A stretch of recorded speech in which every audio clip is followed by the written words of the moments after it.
गर चाहे तो बदल सकता है किस्मत की लकीरों को, गर चाहे तो बदल सकता है किस्मत की लकीरों को, कुछ ऐसे हैं जो खुद ही लिखते हैं अपनी तकदीरों को. Welcome to another very inspiring episode of Life Unfiltered with Anu, only on Olive Sonore Radio Network. Well, मेरे आज के मेहमान एक ऐसी शख्सियत, एक ऐसी पर्सनालिटी हैं जिनके विजन और डेडिकेशन ने कतर के सबसे इम्पैक्टफुल वेंचर्स को रीडिफाइन किया है, वैल्यू एड करी है. Right from infrastructure to healthcare, he has truly redefined the meaning of true leadership. Joining me today on Life Unfiltered with Anu Sharma is the Group CEO of Coastal Qatar and Executive Director, Kim's Health Qatar, Mr. Nishad Azeem.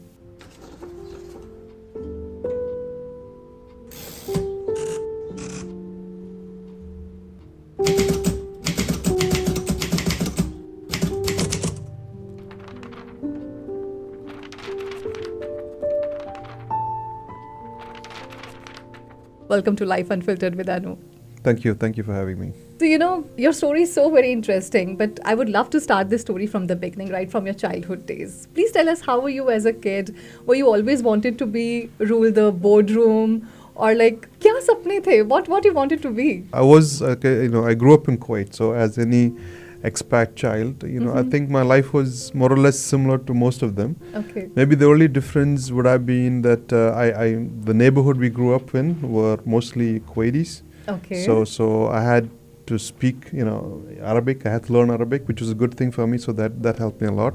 That would have been one difference. Mm-hmm. Another one was that right from young age, I used to be sort of very curious, sort of hands-on person. Okay. And I would be the one repairing, the blenders for my mom in the house. So the engineering mindset was there yeah, from the beginning. I think that sort of, interest in machines and thing was there. And Right. also I used to have a drawer full of parts. Oh, really? So I used to salvage stuff and keep, and then I used to make things on my own. So and then anyone who had a broken toy, I would be the one fixing it. Wow. And I used to take down my toys, but I would put them back properly. So it was not one of those situations where you break it down and then there's a couple of parts left. So Right. so I think also maybe because of my dad was also an engineer and used to take me to the construction sites and all that. So maybe that part of being curious about machines and things was there. But my mom was always trying to brainwash me to become a doctor. Oh my God. That's even worse. Yeah.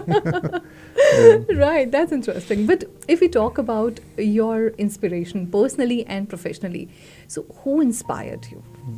So I think we have, as we call them, as mentors or inspirations, many people. So my first and foremost would be my dad. So he was someone who sort of put in us the ethics of doing the right thing, Right. hard work, Right. discipline. Right. So all that came from my dad, and of course he lived, or he led by example. So he used to do that, and then we used to see him do that. So I think he's my greatest influence. And on top of it, even when I was in my engineering college, I had my principal. He sort of pushed us to excellence, do things, above what we thought we could do. Right. And so he was also a great influence on me. And then when I started working, I was fortunate to have great bosses. So who kind of, you always tend to put a bar for you and you think that's the ceiling, as this is a glass ceiling. Right. And then they push you out of the envelope and they'll then show you how much you can achieve. So these were the people who kind of said, don't put a glass ceiling for yourself, right? And you can do much more than what you believe. And so they believed in me more than I believed in myself. Wow. And then that kind of gave me more confidence to do But this. what is the beauty when I was asking this question? So I could actually see those expressions on your face right from your childhood when you were talking about your dad, and then you moved on, you talked about your principal and your bosses. So it's that those people, those memories, that influence is still very much refreshed in your mind. That's the good thing about it. Yeah, definitely. So I mean, of course, my dad is there still, and he's still active and taking part and keeping himself occupied. So which is a good thing. So you still go back to him? Yeah, ask every for 3 those, all those months. consultations? Yeah, I still do. I mean, even though he's now almost 88, Mashallah. touch wood, Touch wood. he still designs things. Lovely. He keeps, he's always keeping himself busy. Mm-hmm. Of course, he has his health issues and things, but he's always like he said, he's always productive, like doing some things creative. He has his own charity, and he does a lot of things for the people, and he designs, builds houses. We do like housing projects, and he's the one who designs it. He's the one who goes to sites and supervises it. That's so inspiring. Yeah. So that's so I'm very lucky to have such people in my life. So yeah. Great. But when you were growing up as a teenager or when you were in college, was there any defining moment where you realized that probably this is the direction I want to move in further? Or you can say that, yes, this is the defining moment. I know that, yes, my personality, my persona would be like this. Was there anything specific you would love to share? I don't think there was anything specific as such, but there was like I said, multiple events that happen in your life that kind of, puts you in that direction. So since, when in the beginning I didn't have ideas about starting my own business, so I was, going to be an engineer, and then I wanted to be a good engineer. So always that quality standards, internal standards were there. So meaning that whatever you do it well. That was there. But then as we went, or as we go through life, there are different things happen. You see, some of your relatives or my dad's friends who were into business. So there were a lot of inspirations. They were there to guide me if I had any issues or I wanted to clarify anything. They were always there. Right. And they're also sort of encouraging me to do things. So I think multiple things that came up, and then when I came to Qatar, I came working for an oil company. When? Which year? This was in 2001. Oh, long back. Yeah. Right. So at that time, I found, because I had my experience in construction, I found that there was a huge gap, in the market, in having quality companies who deliver things. And so I thought that there was an opportunity there. So when you put all these things together, so it's not only about what you can do, it's also about what the market needs. Right? Exactly, it's all about bridging the gap. Exactly, so it's all about supply demand. Right. So I found the demand. So then I said, okay, if I'm able to do it well, and I'm able to differentiate, that would be an opportunity. Perfect. So just to give an example, see, I'm used to when I sign a contract, when they say it is 3 months, it is 3 months, right? Because we come from the oil and gas background. The schedule is really important. Exactly. If you lose production, the loss is so huge. So, but when I came here, he told me to do something. I got a project and I was supposed to finish it in 3 months. And we did all the programming, planning, manpower histogram, everything, and submitted, and they took all that. We started work, and then all of a sudden, there's no work front. There's no place for us to work. We finished our work, and they are not ready to give us more area to work. So I went to the guy and said, look, I have a schedule, right? I'm supposed to complete on the schedule. And he was looking at me and surprised, like, so you were really planning to do it in 3 months? Expecting it? Yeah. Oh my God. I said, yeah, isn't that what you agreed on? He said, yeah, I want you to finish it in maybe 8-9 months. So I say 6 months, right, so that at least you finish it in 9 months. Oh right? my God, that's so a big gap. So this was, then I said, okay, this is not a bad thing, because this is the way the market is.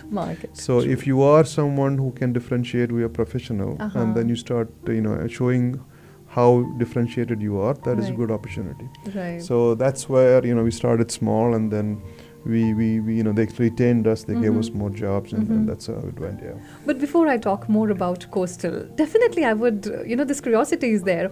Your dad was already running a business, right? No, he wasn't running a business. He was a project manager of one of the companies. Okay. And he didn't want to get into business. Oh. Yeah. So because that's a normally, big story. yes. Yeah. Okay. So I mean, can you share that? Because normally sometimes the scenario is that it's like kind of a principle that before you set up your own business, you have to pursue a job or take up a job, learn the gap areas, and so what was in your case? Is it like you were willing to take up the job, or it was from your dad's side? He advised you? How it started? No, so I think my dad was one of those people who says he said you have to be happy with what you have, right? So when I told him that I'm starting a business, and he said, you have a good job. I'm working for a multinational company. Right. You have peace of mind. You have pretty much a good life. So why do you want to put yourself through all this stress and things like that, Right. right? And he said, show me one person who says I have enough money. Oh, right? Well said. So he said, money is no one is something that satisfied. you keep chasing after it, and in the end of the day, you don't you don't get you just keep stressing yourself out, right? Mm-hmm. So I told him that if you start a business, it's not only about me, right? Mm-hmm. It's about how many people we can give jobs Employment, to, right. And then how much charity you can do. Right. You help other people, Mm-hmm. and this is it's a bigger thing. It's not Mhm. about only me. Mm-hmm. And then he was okay. If that is the case, you want to start business. But okay, because you are on Life Unfiltered with Anu, so you have to make a confession.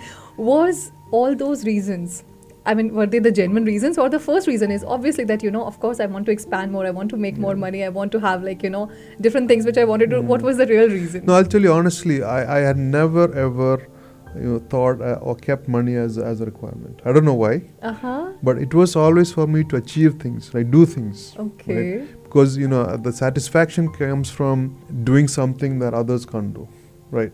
And whenever you start something, people say, oh, you can't do this, it's going to be difficult, it is going to be this. They tell me all the negative part. Right. And I'm like, I want to prove you guys wrong, right?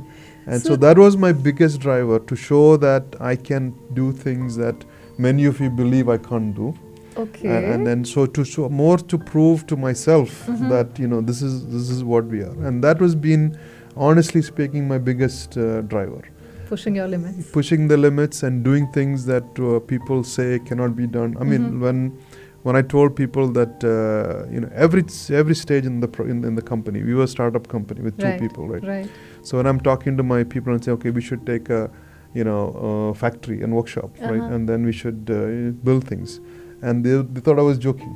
Right? Oh my! Actually, I mean, if two people are there Yeah. and you're talking about having a massive production, nobody. It's like it sounds very exactly. unrealistic. So people don't believe it. I said no, we'll do it, and then we took a factory, Okay. and then it was a big factory, Oh. and then people said, why do we need such a big factory? And I tell them, this factory is not going to be enough for you after a year, and they think I'm So joking. you actually had plans. And then they say, and I call them, look, what did I tell you? This is not enough for you, right? Oh my God. And so similarly, when we started the seats, when we told them that we'll build seats for the World Cup, and then people, my friends, and everybody. Yes, I really wanted to ask this, but Yeah. before this, how Coastal was born, like, how you started, because two people, so where was your office, how big was this office, and from where you started, from that point till where you are today, I would say, I mean, I'm sure there must be many challenges, right?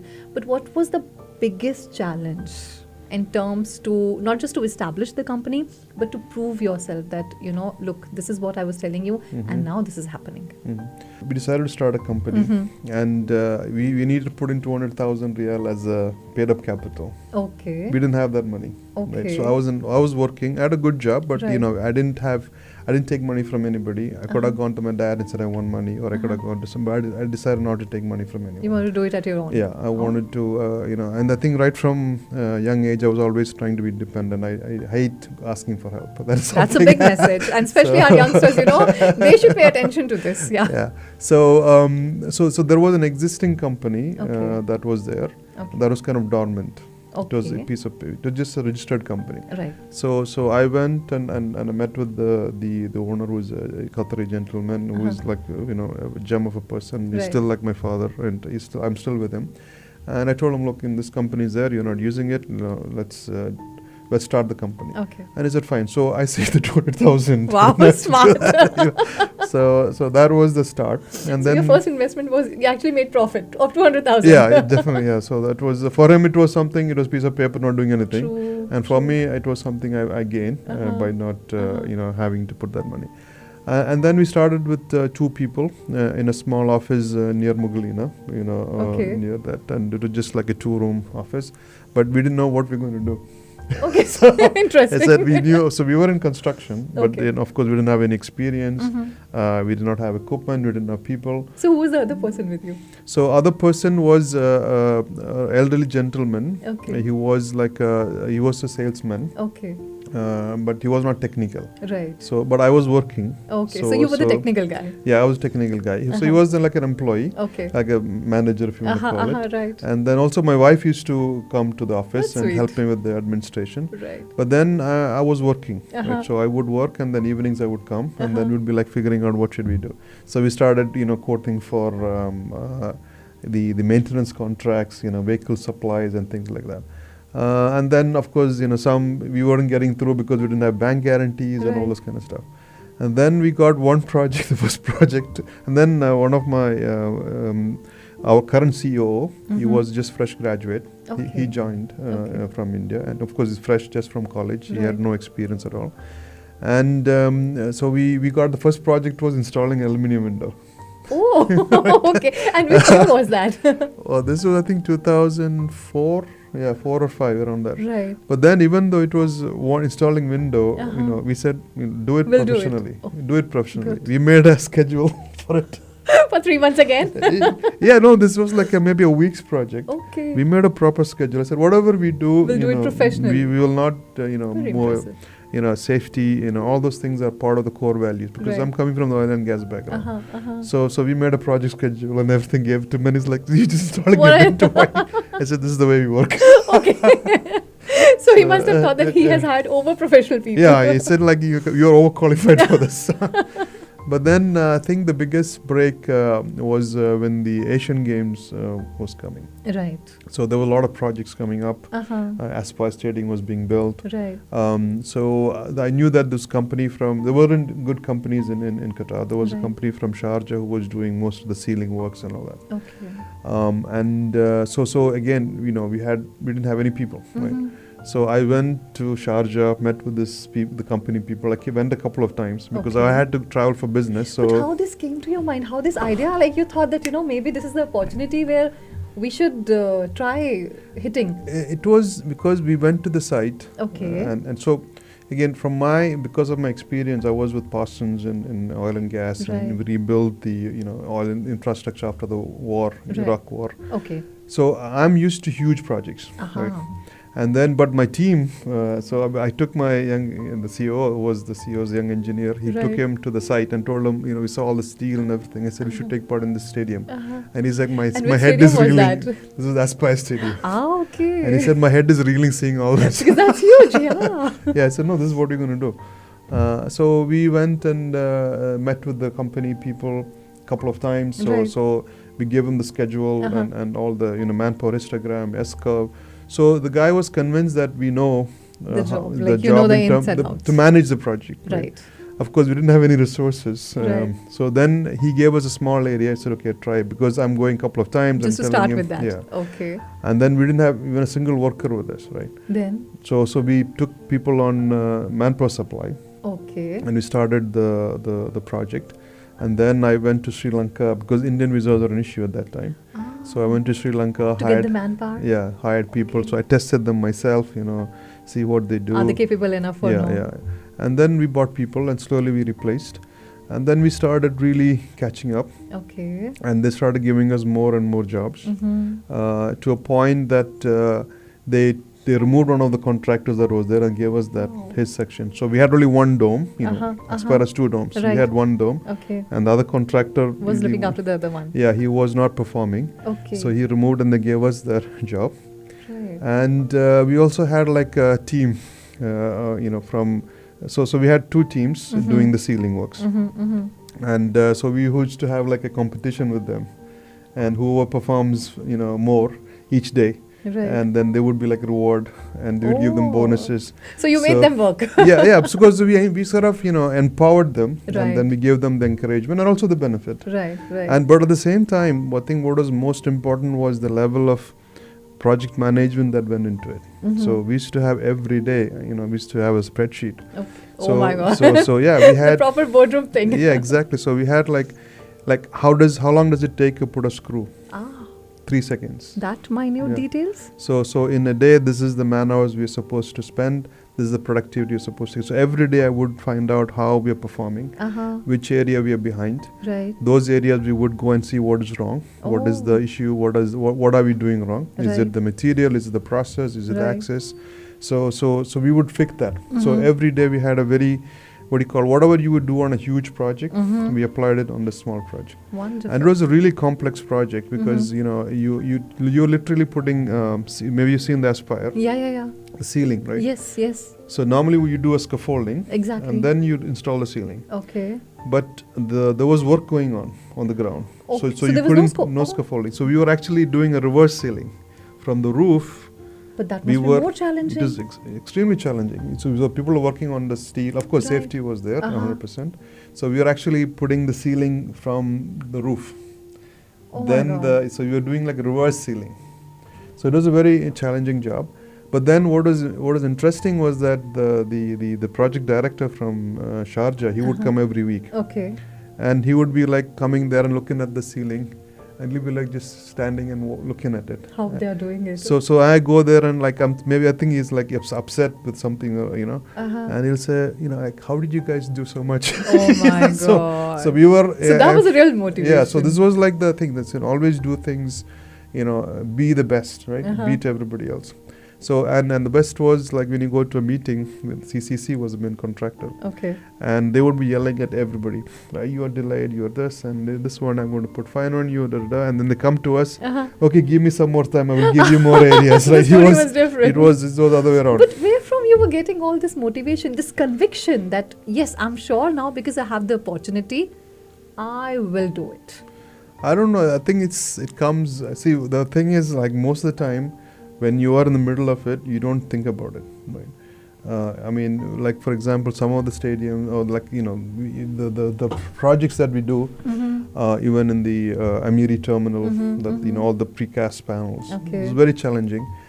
But at that time, we don't think it is a challenge. We just say, okay, it's a problem, let's solve it. And then when we come back and look at it, and somebody tells you, "Oh, you guys did a great job," and you said, "Yeah, did we? Oh, yeah." Then only you realize the extent of it. But sometimes, I mean, I'm sure there's this scenario or this situation with all of us where we are sitting alone, and where you try to recall all the scenarios, everything. कभी डर नहीं लगा, घबराहट नहीं हुई या लगा नहीं कि what if it will go wrong? Then what? No, I think that was something that I never had. There was sort of risk. Okay. What are the risks that can happen? Right. What is the probability of the risk happening? And what is the impact of that? Right. And then what is the contingency plan? Right. If so, pretty much in any project management, you don't want surprises. Right. That's the bottom line. True. So the more experience you are, more detail you go into, what can go wrong, right? And then of course you try to mitigate it, meaning that you remove it, or you try to manage it. Okay, and then if it does happen, you know exactly what to do. Your contingency plan. Right. You have A, contingency plan B. So when anything goes wrong, there is exactly, people know what to do. We are not scrambling to say, oh, what happened now? What am I going to do? No, they know what is to be done. So that kind of gives you the confidence that, okay, if this goes wrong, yes, this is my plan. Perfect. And this is the impact that's going to happen. So is it something that we can live with? Yes. It doesn't kill you, makes you stronger. Right? so as long as it doesn't kill us, we'll go for it. Right. So this is the mindset that we have, and we never had that. But when you were doing so well in infrastructure, in construction, in your engineering domain, what made you start or what made you invest in a healthcare business? Was it because your mom's dream? She wanted you to be a doctor, or like how? No. I think she was happy I started it, but actually it was an accident, to be honest. Accident? Yeah. How come? So when I came from Kuwait, my son was about 3 years old. Hayan was about 3 years old. Okay. And Kuwait was very well developed. Okay. Right. I mean, they had very good health system. My brother-in-law was a doctor. My friends and family, we had a lot of doctors. So anytime we needed healthcare, there was never an issue. Perfect. You just do, somebody's there always to take Right. it. When I came here, of course, I did not know many people. I mean, actually, I did not know anyone here. And then if you needed anything, you go to the clinics and you find that, there's a bit, the quality was... I can imagine like that time, because now we have so many clinics. Yes. But those were like very basic kind of clinics. And then I said, okay, that's an opportunity. Let's start a clinic. Okay. So that's how Kim started. Yeah, but no, actually that was not, at that time Kim's wasn't there. I started on my own. Oh, really? Yeah. Okay. So I took. Then we said, okay, we found a building. So we don't want to be in Doha with a lot of competition. Let's go to an area which is unaddressed. Okay. So we found Wakra. Okay. And my guys came and said, okay, there is like a apartment and block. You can take like 2 flats there, and then we'll start the clinic. And that's sufficient to start with. Yeah. And then I said, no, take the whole building. Wow. And I'm like, what, are you crazy? I mean, why take the whole building? I said, what if you have to expand, right? And they will not be. You'll expand, and it will not be enough for us. And he said, no, we're just starting. And I said, no, just take it. And so we took the whole building. Really? And 2 shops on the ground floor. Okay. And then we got into it. We started doing it. We got the license and all that, and then we started hiring doctors, and then I realized that it's not what it felt from the outside. Right? Right. From the outside, just take a nurse, doctor, what is it? You're good to go. Yeah, and then I found that there's so much things inside, behind the scene that needs to be done. What was the biggest challenge? Biggest challenge was like finding the good doctors. Okay. To interview them. I don't know how to interview them. Okay. Right? I'm an engineer. You give me any engineer I can interview, but doctors, how do I interview? Right. Plus, to attract talent. So imagine then I put myself in the shoes of the doctor, right? Someone is trying to hire me for a clinic. Right. And it's a startup clinic. Right. They have no experience. Right. They don't have any healthcare background. And if I'm a good doctor, I wouldn't join you. Okay. Right? So the quality of the people that we can attract would not be that great, right? Plus, internally, there's so many things that we need to understand to run a clinic that we did not know. So what I did was I shut it down. I said, if you're doing something, do it properly, we will not do it. I shut down the whole operation. So how long? So lucky for us, the apartment, the upper floors, we were able to rent it. Oh, okay. So because of course that you didn't have any buildings that were purpose built. Right. So that kind of paid for the rents were going up. So that kind of paid for the rent of the clinic that we took. Okay. And I said, we will not start it till we are able to do a proper job. And then Kim's was looking for a place in Qatar. Okay. And I had a place, I had the license. Right. So we said, let's come together. Yeah. And then, of course, they know they're a good brand. They know how to manage clinics and stuff. And so we came together. Right. And they do the clinical management. And which year was that? This was 2009.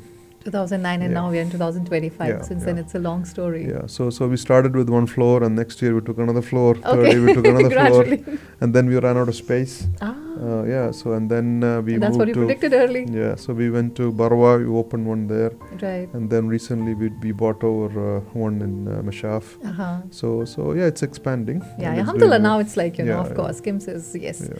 But, after talking to you, I'm actually realizing that whatever you are doing, आप बहुत minute level पर you are involved in the smallest of the things, be it planning. Execution comes much later, of course. For example, when you were talking about Kim's, you said that if I have to interview, normally anybody will think like, okay, I can hire anybody, or anybody can, it's just about interviewing doctors. No. Earlier you mentioned that no, you used to sit and you used to actually note down the time, how much time it takes to to fix in one screw and all that. Running a business normally, because of course I am not from that background, normally they say that to run a business is not everybody's cup of tea, which is true. Emotions आपको side पर रखने पड़ते हैं. But because you are running 2 ventures which are not just opposite to each other in terms of nature, but they are equally profitable and they have a purpose behind it. As a businessman, whenever you start, what do you look for more, profit or purpose? I think it's definitely a purpose. I mean, there's no doubt at all, right? So we have never had any business where we put profit over, a purpose. Okay. So even when and that's one of the reason, like for example, it's more so in sort of things like the clinic. Right? So things like education, healthcare, people put their trust in you. Right. Right. And if you do not have the mindset of service, and you're purely looking for profit, then you cut corners. Your quality of services goes down. Right. And one of the things I wanted to make sure that who I partner with. So if you see in Kim's, I don't have any partners other than Kim's. Okay. Right. So for example, the way Kim's operates is that each place you go, they have a bunch of people who are the local partners. Yes, right. Yeah. So when Kim's came and said that, oh, we have a lot of partners who are already invested in India and other places, they won't invest with you into this. I said no. Because I said, we don't want to dilute our purpose. Because when you have a lot of people coming from different areas, they have expectations are different, right? People want immediate results. They want immediate profits. No patience, exactly. That doesn't work. So if you are dependent on this as your investment and you're supposed to take back money from it, then you start cutting corners. Right. But normally this is what we have observed, that this is what the mentality or the mindset is, that if you're investing something today, from tomorrow onwards you want to have your share of money, right? But with you being so particular, being so exclusive, was it not challenging? It was challenging, but then see, there are certain things you are willing to compromise, certain things you are not. So like I said, if we are not able to achieve what we want, let's not do it. So it's about principles and priorities. Yeah, nobody's putting a gun to your head and saying you have to do it. Right. It's your decision. Right. So you like I said, if I could have, we could have run the clinic on our own, without Kim's, right? And I would have said, oh, I'm losing money here, I'm paying rent, and it's going to be a loss. So let's do it somehow, and let's see what happens. But then you are diluting your brand. True. Right, and you are not doing justice to people are coming and paying money to get service. True. And if you are not able to return that, you're actually doing a disfavor. I mean, you are being dishonest with people. Right? So that is why we said very clearly from day one, and that's also another thing. Kim's is also like that. Right. That they are not putting profit or money over the service is very important. So it's a care with care and compassion. Okay. But so if we talk about be it Coastal, be it Kim's, right? Because the philosophy is very different. The efforts are very much evident. What makes these companies unique? So one is, they're very different. That is one of the challenges that we have, right? Because we are purely a B2B at Coastal. Okay. We don't do any jobs, and that is part of our strategy. Strategy is what you do and what you don't do. Right. Knowing what you do and knowing what you will not do. Right. We decided in the beginning itself, we will not get into private residences or on a custom. We'll only do B2B. Okay. Right? And that's been our principle. We're doing that. Right. And Kim's is purely a B2C. Exactly. Right. So the mindset is very different. So the healthcare is more of an emotional product. Right. Construction and manufacturing is a very functional product. Exactly. People look at specifications and all that. Right. So it was very hard to kind of switch. Switch mindset. into balance. Yeah. Yes. And also, the people or the staff's mindset also is very different in both centers. Right. So it was very difficult for me in the beginning. But then, of course, Kim's is also there, and I also learned a lot from them. And so that is the thing. So when you come to Coastal as a company, so we had a branding company come and interviewed us and looked at what we do, what kind of projects we do. Right. And they coined the term challenge engineers. Okay. Challenge engineers. Okay. And what exactly was it? So it's like you do challenging engineering projects. Okay. So that's they term the coin or the name as challenge engineers. The challenge engineers. Right. Oh, the challenge engineers. So they said, I said that isn't that a bit from you're just kind of pompous. He said no. I looked at your company and looked at what projects you have done. Right. And all these are challenging projects, and these are engineering challenges. Okay. So this is the right word for you, and then I said the challenge engineers. Interesting. So that's been so when I looked at it, then our people live by that. So they are excited when you get a challenging project. They don't like doing boring projects. Right. So that's on Coastal. Right. And Kim's is more of a healthcare, do things right, have the right service, and always make sure that your customers are taken care and happy. But does it happen that when of course, because you are playing multiple roles, switching your hats in between. So what is the biggest difference in terms of emotions or behavior? I would ask that when you're sitting in the boardroom of Coastal, there are particular things which you have to, you make sure that, you behave or you do like that. And whereas when you're in the boardroom of Kim's, it's like, okay, now it's a more sensitive business. So are there any specific things? Yeah, there are. It's very challenging for me, especially I think, inside my DNA is engineering, right? Okay. My core is engineering. Right. So I'm 100% comfortable, dealing with engineers and people, and we are very sort of logical people. Right? Okay, quite rough tough. Yeah. We just construction, right? We say as it is, right? No, powder, no sweet, no sugar coating stuff. Okay. We say things as, and they expect that, and then they know that, right? And so we can be very open and blunt, right, in our discussions. But when it comes to Kims, right, doctors are very fluffy, very soft. very emotional. You have to Very handle with care. yeah. So most of the time I allow Kims to handle that. Okay. So I'm there, but on a strategy level and things I do. But which part of your personality is more loved by, especially your wife and your children and your parents, like your family? Which part they would love to see more in you? I think they would like to see more of the soft side. Of course. But they can't see. Unfortunately, they don't get that. So how does a typical day look like in your, other than your boardroom meetings, your strategy plannings? How does a typical day is there in the life of CEO, Group CEO of Coastal Qatar, and when we talk about the director for KIPS? I think I have a lot of time. Okay, really? Yeah, I have time. 24 hours? Not 24 hours. I see, for me, one of the things I protect very fiercely is my time. Okay. Right? So I don't allow people to waste my time. Okay. So yeah, when people come unprepared, I'll say, no, I'm not going to talk to you. Go prepare and come, right? Okay. So and then whatever we do, we do it effectively, efficiently, within the shortest possible time. Okay. Right? Even when we are having a discussion, it's a come to the point, right? Don't beat around the bush, so because we say we have so much time, right? And then we don't want to use all that time in doing things that are not necessary, right? So you need to have time where you're actually working, and you need to have time where you're doing things that are important other than work. Right. So you have to be structured, basically. Yes, exactly. You have to be disciplined. Right. So that thing, that time that is important to you could be like doing nothing. Point. Right? You could be thinking, right? You could be, what do you call as planning things. So as far as other people are concerned, you're not doing anything, but your mind is working. Right. So unless you have time to think, plan, strategize, look at, what are the opportunities, you are not going to be growing the company. Fair enough.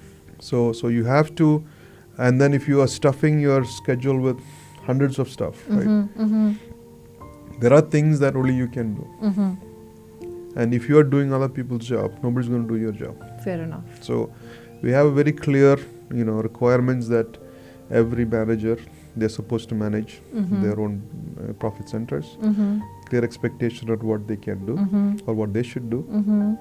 I don't involve myself in any of those areas. Okay. I only when there is an issue. So I tell them very clearly, if you don't see me, that means you're doing a good job. Oh, lovely. If you see me often, that means you're not doing a good job. There's a problem. Right. So it's best to keep me away. Right. And so I don't get, so only in strategy or new ventures or new products development I get involved. Right, but other things, I have good managers. I'm lucky to have people who I trust, who do things. So initially, yes, we had to train them to come to a culture, who fit into a culture. And at a point now, we have come to a system or a culture within the organization that if you are not a high performer, if you don't have that ambition, the system will eject you. So are you the kind of boss who put pressure on the staff? Because if they're not performing, I mean... yeah, I have expectation. There's a difference between pressure and expectation. Okay, that's smart. So because, you see, when you are in a high performance organization, if you are not performing, you yourself will feel out of place. Okay. Right? You are looking at everybody and everybody is doing stuff. This is their productivity. I'm not able to do it. Right. So what we have found is that people that we don't want, they leave early. They realize themselves that they don't fit in. So you don't have to fire them. I don't fire them. Okay. So less than a year, maximum 6 months, they come and say, So does it mean that the atmosphere in Coastal or KIMS is very competitive? Again, it's not competitive. Okay. It's called high performance. It's a high performance culture. Right? That is very different. So we have zero Well, this politics. to be noted, this point should be Yeah. noted that, very smartly, the way he's So presenting there it. is zero politics. I mean, I'm not saying that there is zero politics. There's very little politics. We don't condone politics or whatsoever. There's no favoritism whatsoever. Right. So if anyone who comes in as a high performer, they will fit right in. Okay. Right. Anyone who wants to fall between the cracks or who wants to exist, they will get ejected. System will eject them because they will see that it'll expose them. Right. And we tell people when they're hired, right? It's like if you are ambitious, you want to grow yourself, you want to increase your competence, this is the right place. Perfect. But if you are looking for a 9-to-5 job, if you're looking to exist, there's nothing wrong with it. So does it mean that be it Coastal or KIMS, these places are about your passion, not for a job? I mean, if you're coming here just looking for a job or to do the routine things, maybe they are not the right fit for you. Yeah. But if you're passionate and if you're willing to add on something, then they can be very welcoming for you. Exactly. Does that and mean? it is more rewarding for them too. See, I'm not saying either one is good or bad. Right. It is the way the organization is. So I mean, KIMS is, like I said, more of a stable organization because healthcare, it is more or less stable. Right. There isn't much of this thing. So, but I'm talking more on Coastal. Right. Because Coastal, we are always about doing new things. Right? We are always pushing the boundaries. I mean, everything that we did was new. Right. We've never done it before. Right. Whether it's galvanizing, whether it's seat or production, it's all new. So unless people have that open mind or curiosity or the ability to learn, ability to experiment, then they feel out of place. But how you motivate your team members to be flexible, to be more creative, and to be able to deliver what we are looking for? So we empower people, right? We tell them, so we, as a company, the starting point is that we trust you. Okay. Right? We know that you are, competent and you will deliver. Okay. And it is for you to prove us wrong. So we start with the positive thing, right? Okay. We are going to give you the opportunity. Right. And then there are certain things which are proven standard operations which you are supposed to perform within these parameters. It is clear. You cannot deviate or you cannot get or underperform. There are things that you are expected to fail. Okay. Right? You are allowed to fail. Right. We have a kind of a budget in do experiment. And if you fail, that is expected. Okay. But if you succeed, well and good. Great. So nobody's going to come and ask you, why did you spend this money or why did you do that? So more or less, I am the one pushing people to say, do this and let it fail. Wow. Right? So that way, when people, they take the risk, they see, okay, how can I improve this? Or can I do it faster? Or I can make changes. And now it's come to a point that I don't have to be involved. They do it on themselves. Right. So that is where the culture of the organization is very important. And where you empower people and you tell them that it's okay to fail. Yep. Right? Yep. And they have that confidence that nobody's going to come and say, why did you do this?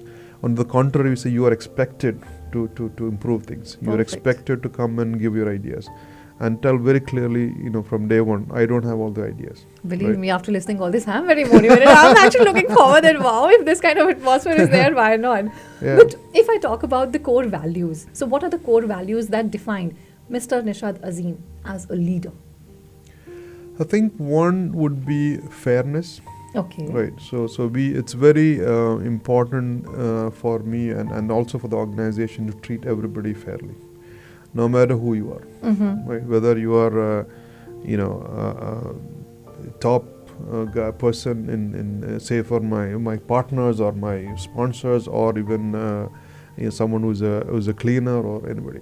So we say that we all have different roles. Okay. We are all equal in the organization, right?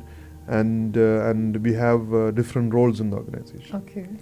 And from day one, we do not condone anyone who thinks that they are superior to anybody else. Right? And there is dignity in labor. Right? I take the mop and clean. Nice. No issues, right? I lead by example. If someone is trying to load something, I go hold the thing with them. And then when you find people that, I'm an engineer, I will not do this. That's the wrong place for you. Right. Because why, he needs help. Right? He said only things you need to be ashamed of is you're cheating or stealing. Right. Other than that, he's making a living. He's not, so he's part of your team. And if he doesn't do what he's doing, you will not be getting your salary and stuff like that, right? And I think this mindset should be like, it should be shared more, motivated more, that, whenever we always talk about teams, but at the end of the day, it's always about me. Very rarely you'll find that we factor. Yeah, so we never have that, superiority kind of complex.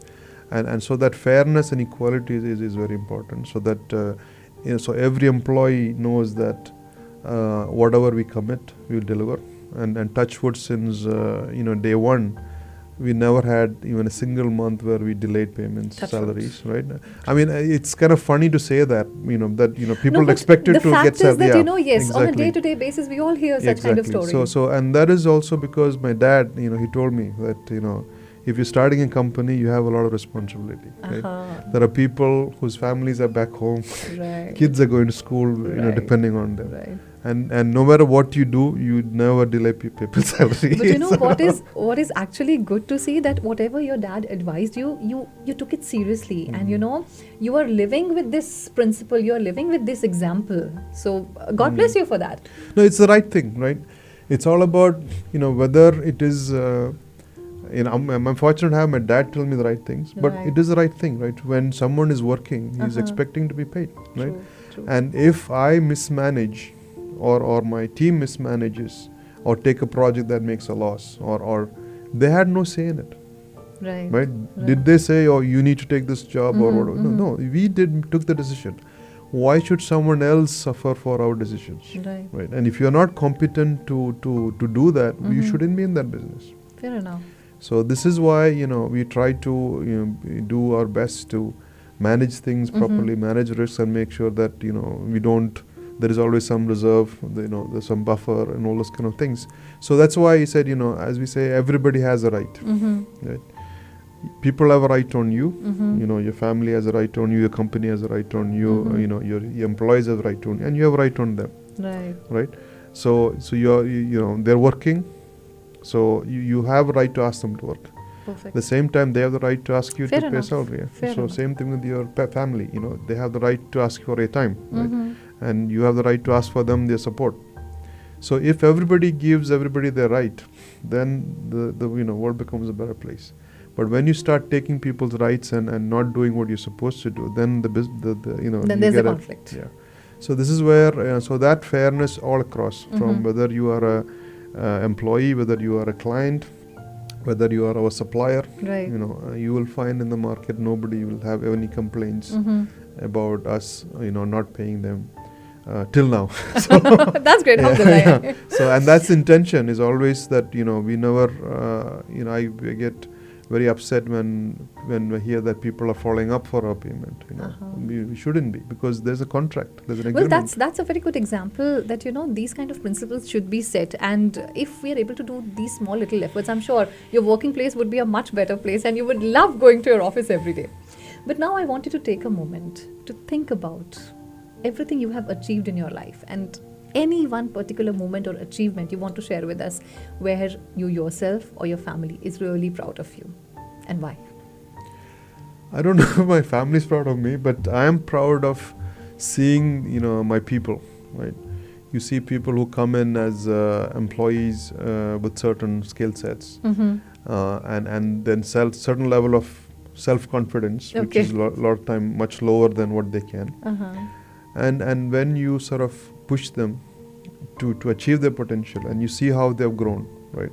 So we have many examples of people who came as laborers, right? And now they are like supervisors, running a team. They know how to read drawings, and then we promote. We tell people that when they join, you are expected to improve yourself.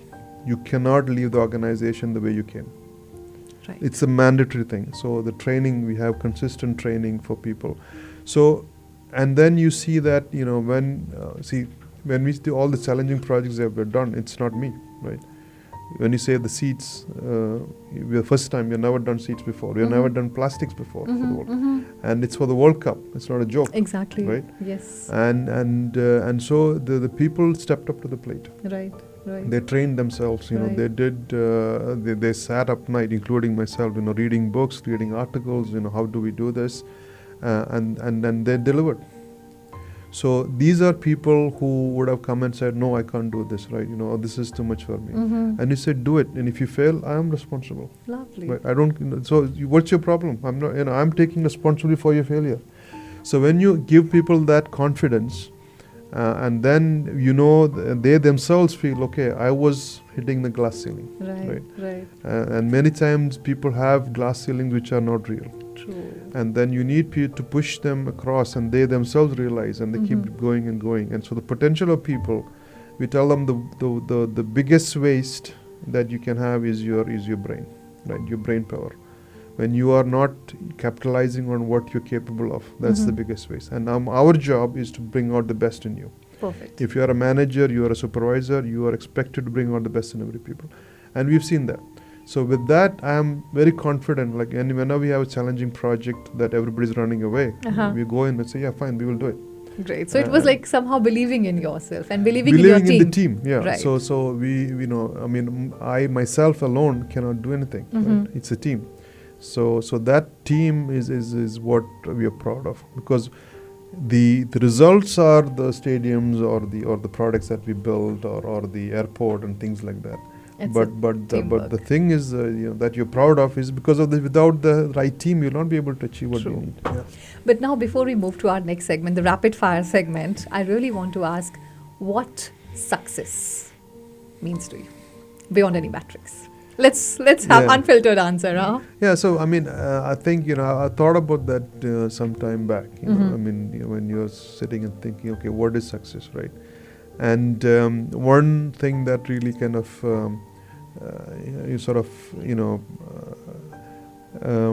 it hit me or dawned on me was this book called Seven Habits of Highly Effective People. Exactly. Right? So I attended that training when I was with Oxy many years ago. Okay. And then they told me that the name was 7 Habits of Highly Successful People. Okay. Initially. Okay. And then Stephen Covey, he did a research and he said, the people that we call successful, they were not having a balanced life. They had a lot of money, right? But their family was bad. Their personal life balance was missing. Yeah. Right. So then he changed the name to Effective People. So then I realized, you're right. And then you say, okay, the society put success predominantly on how much money you make. Right. So that is not, for me, that's not success. So what is success to you? So for me is being happy, being content. Okay. Right. Doing things that makes you happy. Okay. Is a success for me. So if you're a happy person, no matter what, right? So you could be a spiritual person, you have nothing. Right. Nothing more, no worldly possessions, you're happy. Right. That's success for me. So for me, what makes me happy is like I said, doing things that are, people tell me that cannot be done. Things that you say, oh, this is too difficult, or you'll fail, and then I prove people wrong, and then I prove myself that okay, we can do it. So that for me, and then also empowering people, letting people do things that they thought they cannot do. Right. And then with that, you're able to, whether you're supposed to, you can give back to the society or whatever you do. So if you make an impact, a positive impact on the surroundings, so you live in this world for how many years, right? Right. And then what was the purpose of you in this world? Right. If you have not done, or people have not benefited from you, I don't see a purpose. So basically being happy and adding a meaning to the life is making an impact and making it worthwhile for the people that you interact with. Right. So they say that okay, because of my time with or what I spent with you, or I gained something. Right. And you are able to do something back. Perfect. Right. So this is that makes me happy. Right? Believe me, this conversation is so interesting. I think I can go on and on. But now it's the time where we should move to our next segment, where it is playing some unfiltered shots with Anu. Are you ready for that? Yeah. Okay. Always. Sure. Let's do it. One word that describes you best. Driven. Okay. Engineering or medicine? Engineering all the way. Morning meetings or evening with your loved ones? I'd say mid-morning. Okay. So early mornings are for, having some peace and quiet. Okay. And then, a business leader you admire? I would say maybe Ratan Tata. Mm-hmm. Yeah. One habit that changed your life. Discipline. A health tip you personally follow. It's easier to control your diet Okay. than to have to exercise to run off what you ate. Smart. It's much easier that So way. if you have to swap your job with somebody for a day, what it would be and why? I'm happy. I would not swap my job. No? No. Any I cases? Okay. love what I do. Okay. If I had to swap, I would have done that already. Okay. I would be doing that job. I would not be doing what I'm doing. So any quote or mantra you live by?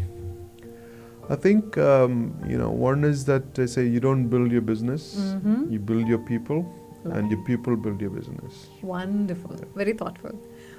So now tell us something which any one factor or aspect of your personality which people would be surprised to know about you. I think many times when people, so they expect that, okay, I'm running a company, Uh-huh. you went to Harvard, you are this and that. So they expect more of a very docile kind of bookworm kind of person. Okay. When I tell them I ride my Harley, I have a motorbike club, and we go riding in different countries, or I go for rock shows, or I love rock music. They're like, no, it doesn't Okay. It doesn't gel doesn't well. gel. You're supposed to be. Things you miss doing now. Actually, I don't. I do whatever I want. Everything? Yeah. So that's why I say, that's why prioritization, right? Okay. There's always time, right? I don't believe when people say there's no time. Okay. You always have time. Okay. It's about prioritizing what is important for you. So if I wanted to do something, I would Uh-huh. prioritize and I'll do it. So if not a businessman, then what? I think I would be an engineer. I think I still am an engineer. Always. Okay, the most valuable lesson life has taught you. I think it would be that there is no free lunch, Mm-hmm. right? If you need something, you have to work for it, right? It's all, it's about what you put in and getting what you want. Don't expect any freebies, don't expect anyone to, to give things to you, right? If you need, it's up to you to decide what you want. Perfect. One piece of advice for young entrepreneurs. What I tell young people is that, there are two things if you want to be successful that are non-negotiable, Mm-hmm. right? One is hard work, Okay. right? And that's absolutely up to you. Mhm. It's about getting up and showing up, right? Unless you do that, you will never be successful. Mm-hmm. Second thing is being smart, Okay. right? Smart it's a very simple word, but it's all about, investing yourself, Mm-hmm. right? Learning, Mm-hmm. keeping yourself up to pace, Mm-hmm. looking at opportunities, Okay. experience. Mm-hmm. So all this allows you to utilize your time effectively. So Right. when you work hard Mm-hmm. and then you have the smartness with it, you get results. Your efficiency becomes higher. Right. Without, if you just do one of them, Mm-hmm. they're not So mutually it has exclusive. to be a combo of hard work and They're not smartness. mutually exclusive. If I'm super smart, if I don't work, it's not going to work. I'm working very hard, but I'm not smart. Or have the Makes tools, sense. then Makes it's sense. not going to give you. Books or podcasts? Audiobooks. Oh, smart. You're a stress buster. I have a bunch of friends from my college. Okay. My college days. We Uh-huh. meet every week. Okay. So we have a good laugh, and that's So I that's- have a good time, and Right. then whenever I get time, I ride my motorbike. Uh-huh. So it clears my mind. Oh, I don't wonderful. think anything, Okay. just the wind, and that's If your life had a title, what it would be? title. Eh? I don't know. I mean, I think my whole life is around engineering. So